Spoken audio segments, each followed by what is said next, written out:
Assalamu alaikum. And we continue with chapter 2 of instruction of the student. At this juncture, we are close to the end of the chapter.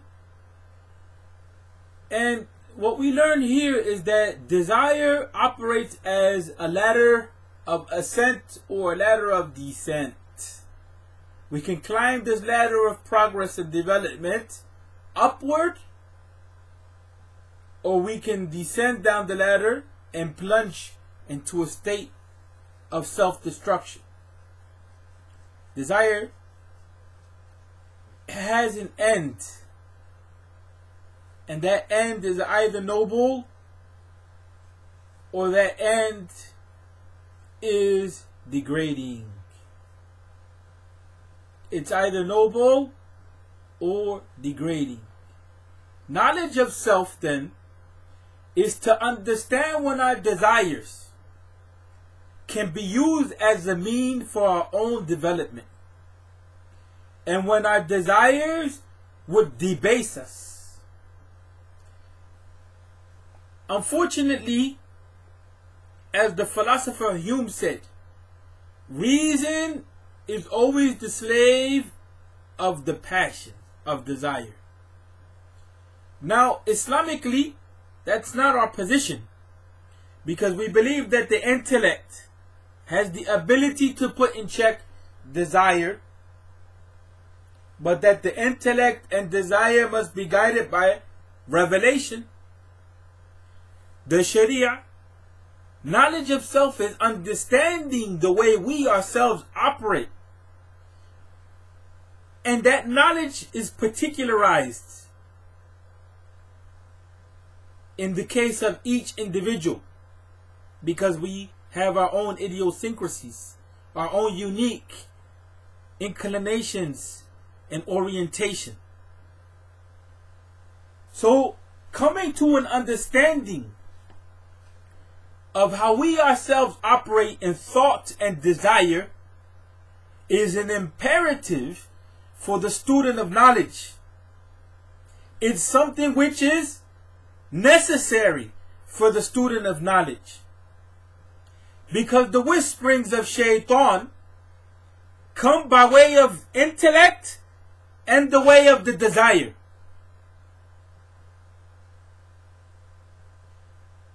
قل أعوذ برب الناس ملك الناس إله الناس من شر الوسواس الخناس الذي يوسوس في صدور الناس من الجنة والناس. Surah An-Nas teaches us then that whisperings can come in the depths of the heart of the human being, and those whisperings can come from another human being or from shaitan or the shayateen, and we would even say from our very selves, as we learn in Surah Yusuf alayhi salam. Because the stages of development of the nafs and nafs al-amar bisu is that nafs, or that orientation of the soul which commands to evil, the evil commanding self. And nafs al-lawama, or the conscientious soul, is that soul which would put in check desire that leads to destruction, which would put in check whisperings, ideas, and whim and fancy, which will lead us to self-destruction. So then, our task as students of knowledge is to chronicle for ourselves our own history of action, our own history of intending and thinking, and monitoring the patterns which lead to progress and the patterns which lead to self-destruction.